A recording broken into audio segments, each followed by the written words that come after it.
छात्राओं, मैं डॉक्टर सिद्धि जोशी, सह आचार्य राजकीय कन्या महाविद्यालय झुंझुनू से आपसे तृतीय वर्ष में सुमित्रा नंदन पंत की प्रथम रश्मि कविता की व्याख्या करने के लिए आई हूँ। मैं आज करूँगी सुमित्रा नंदन पंत की कविता की व्याख्या। प्रथम रश्मि। प्रथम रश्मि का आना रंगीनी, तूने कैसे पहचाना? कहाँ कहाँ है बाल विहंगिनी, पाया तूने ये गाना। ये कविता सुमित्रा नंदन पंत की प्रथम रश्मि शीर्षक कविता से है। इस कविता में पंत जी ने प्रातःकालीन सूर्य की प्रथम अरुण किरण को जीवन में नवीन उत्साह और उल्लास लाने वाली बताया है। कवि कहता है, प्रथम रश्मि का आना रंगीनी। रंगीनी, हे रंगीली चिड़िया, हे स्वर्णिम आभा वाली चिड़िया, तूने कैसे पहचाना कि अब प्रातःकाल की प्रथम रश्मि इस धरती पर बिखरने लगी है। रश्मि माने किरण। सूर्य की पहली किरण है, वो इस धरती पर उतरने वाली है। कहाँ कहाँ है बाल विहंगिनी, पाया तूने ये गाना। ये अल्प अवस्था वाली चिड़िया, एक छोटी चिड़िया, तुम जो इतना मधुर गाना गाती हो, इसे तुमने कहाँ से और किससे सीखा है। सोई थी तू स्वप्न नीड़ में, पंखों के सुख में छिपकर। हे स्वर्ण आभा वाली चिड़िया, तूने कैसे पहचाना कि अब प्रातःकाल की प्रथम रश्मि इसी धरती पर बिखरने वाली है। हे स्वर्णिम आभा वाली चिड़िया, तो कुछ समय पूर्व तक स्वप्न रूपी घोंसले में पंखों के बीच में छिपकर सुख से सोई हुई थी। सोई थी स्वप्न नीड़ में, सपनों के घोंसले में, स्वप्न रूपी घोंसले में पंखों के बीच में छुपकर सुख से सोई हुई थी। ऊँघ रहे थे घूम द्वार पर प्रहरी से जुगनू नाना, और तुम्हारे घोंसले के द्वार पर प्रहरियों के समान अनेक जुगनू ऊँघते हुए अर्थात आलस्य से या प्रमाद से ग्रस्त होकर पहरा देने के लिए घूम रहे थे। शशि किरणों से उतर उतर कर भूपर काम रूप नभचर चूम नवल कलियों का मृदुमुख सिखा रहे थे मुस्काना। रात्रि में चंद्रमा की किरणों से उतर उतर कर स्वेच्छा से रूप धारण करने वाले अनेक नभचर धरती पर घूम रहे थे, जैसे भोरे हैं, तितलियां हैं आदि, और वे नई नई कलियों के सुकोमल मुखों को चूमकर उन्हें मुस्कुराना सिखा रहे थे। चूम नवल कलियों का मृदुमुख सिखा रहे थे मुस्काना। वे नई नई कोंपले हैं, कलियां हैं, उनका जो सुकोमल मुख है, उस मुख का आलिंगन करके उसे मुस्कुराना सिखा रहे थे। अर्थात भोरे, तितलियां आदि नवचर प्रातःकाल होने पर कलियों पर मंडरा रही थी और उनको विकसित करने में मानव सहायता कर रहे थे। रंगिनी व बाल विहंगिनी संबोधन प्राकृतिक प्रेम के सूचक हैं। स्वप्न पर नीड़ का, पंखों पर सुख का और किरण पर रंगिनी और विहंगिनी का आरोप किया गया है। प्रकृति पर मानवीय व्यापारों का आरोप छायावादी काव्य परंपरा के अनुरूप है। नवल कलियों का मृदुमुख कथन से नायक नायिका वृत्तांत की श्रृंगारिक व्यंजना की गई है। स्नेहहीन तारों के दीपक सांस शून्य थे तरु के पास। प्रातःकालीन अरुणाभा से आकाश में तारे रूपी दीपक तेल से रिक्त होने से अपनी चमक से धूमिल होने लगे थे। अर्थात उनमें तेल नहीं था। तेल का मतलब यह है कि रात्रि व्यतीत होने वाली थी और प्रातःकालीन स्वर्णिम आभा से तारों की चमक है वो फीकी पड़ गई थी। तब पेड़ के पत्ते ऐसे निश्चल और निष्पन्न थे कि मानो वे श्वास से शून्य अर्थात निर्जीव हो विचर रहे थे। स्वप्न अवनी में तमने था मंडप ताना। उस समय इस धरती पर अनेक स्वप्न विचरण कर रहे थे और संपूर्ण प्रकृति के ऊपर अंधकार ने अपना चंदोवा तान रखा था, अपना मंडप तान रखा था। अर्थात रात्रि के अंतिम प्रहर में सर्वत्र नीरवता, निस्तब्धता एवं अंधकार व्याप्त था और सभी मानव सपनों की मधुर दुनिया में सोए हुए थे। कूक उठी सहसा तरुवासनी, गा तू स्वागत का गाना, किसने तुझको अंतर्यामिनी बतलाया उसका आना। कवि कहता है कि ऐसे अवसर पर सहसा ही पेड़ पर रहने वाली छोटी चिड़िया मधुर स्वर में कूकने लगी।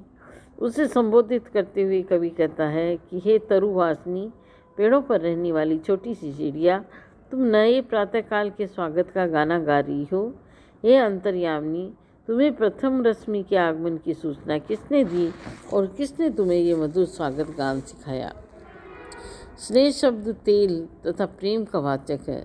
तारों को स्नेहहीन दीपक बतलाकर कवि ने तारों की धुंधली चमक की ओर संकेत किया है। रात्रि में वृक्षों के पत्ते निस्तब्ध और निश्चल हो जाते हैं, इसलिए कवि ने उन्हें श्वास शून्य कहा है।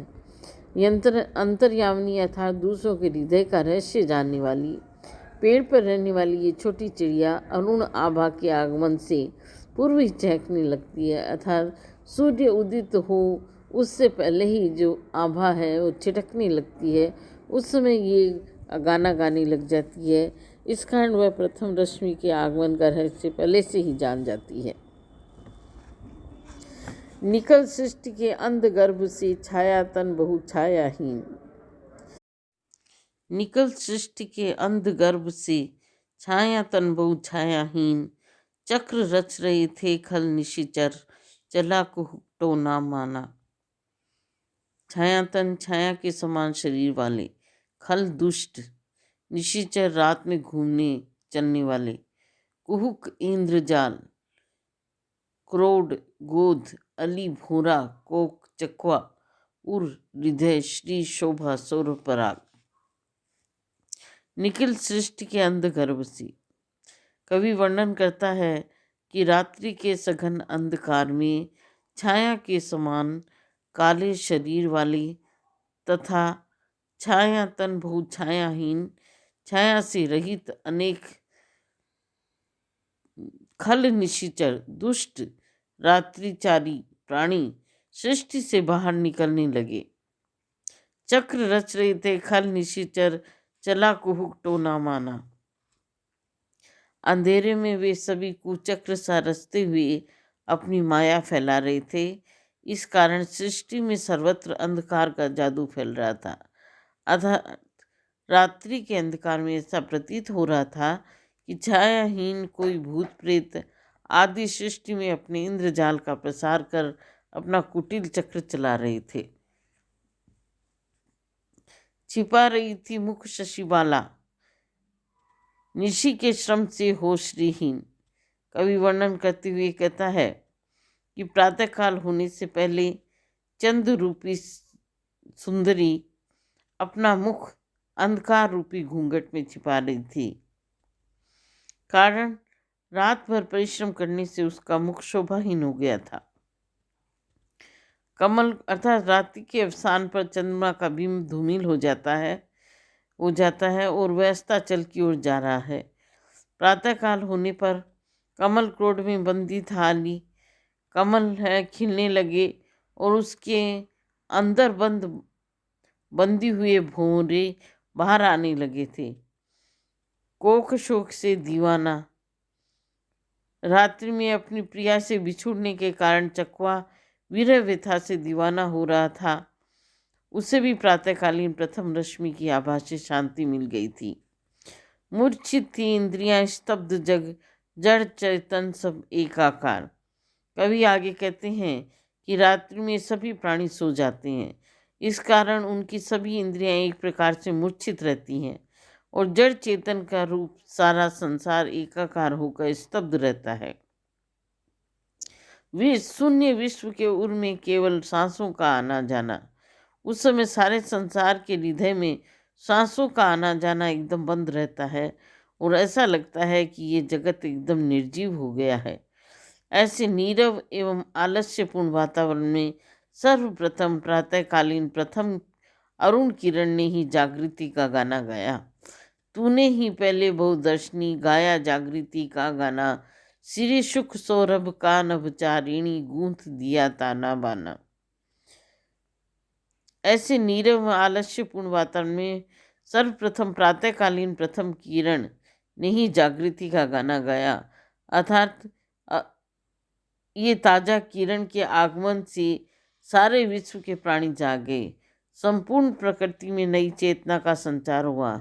इसलिए कवि कहता है कि हे नवचारिणी प्रथम रश्मि, तुमने इस संसार में नवीन शोभा सुख रूपी पराग का ताना बाना गूंथ दिया है। निराकार तब मानो सहसा ज्योतिपुंज में हो साकार, बदल गया द्रुत जगत जाल में धरकर नाम रूप नाना। कविवर पंत हैं, वो वर्णन करते हुए कह रहे हैं कि रात्रि में जो सघन निराकार अंधकार चारों ओर व्याप्त था, वह प्रातःकाल होते ही सहसा विशाल प्रकाश पुंज में साकार हो गया। सब कुछ स्पष्ट दिखाई देने लगा प्रकृति में, और प्रथम रश्मि के पड़ते ही संसार के सारे पदार्थ अर्थात संपूर्ण प्रकृति नाना रूपों को धारण करके अर्थात अपने अपने स्वरूप को प्रकट करके आलोकित होने लगी, तथा इससे सारी प्राकृतिक छटा एकदम ही बदल गई। सियर उठे पुलकित हो द्रुमदल, प्रातःकालीन अरुणाभा के बिखरते ही पेड़ों के पत्ते सिहरने लगे, हिलने डुलने लगे। सुप्त समीरण हुआ अधीर, और रात्रि में जो हवा सो रही थी वह भी प्रातः होते ही अधीरता से बहने लगी। झलका हास कुसुम अधरों पर, हिल मोती का सा बाना, मोती का सा दाना। सूर्य की किरणों में सभी पुष्प खिलने लगे और उनके चेहरों पर मधुर हास झलकने लगा, तथा पत्तों व तृण गुल्मों पर पड़े हुए ओस के कण मोतियों के दानों की तरह हिलते हुए चमकने लगे। अर्थात प्रातःकालीन अरुण आभा के कारण सारे पेड़ों के पत्ते हिलने डुलने लगे और वायु है वो अधीरता से बहने लगी। सूर्य की किरणों में सभी पुष्प खिलने लगे और ऐसे लगने लगा जैसे उनके चेहरों पर मधुर हास छिटकने लगा है, और पत्तों और पेड़ों पर जो ओस के कण थे वो मोतियों के दाने की तरह हिलते हुए चमकने लगे। खुले पलक फैली सुवर्ण छवि, जगी सुर भी डोले मधुबाल, स्पंदन कंपनों नवजीवन सिखा जगने अपनाना। कवि प्रातःकालीन शोभा का वर्णन करते हुए कहता है कि उषा की लालिमा के बिखरते ही सभी प्राणियों की पलक खुल गई, सारी प्रकृति जाग गई और सर्वत्र स्वर्णिम आभा फैल गई। सूर्य की किरणें सारे प्रकृति को प्रकाशमय कर दिया, फूल खिलने लगे और उनमें सौरभ सुगंध फैलने लगी, जिसके लोभी छोटे छोटे भंवरे इधर उधर डोलने लगे।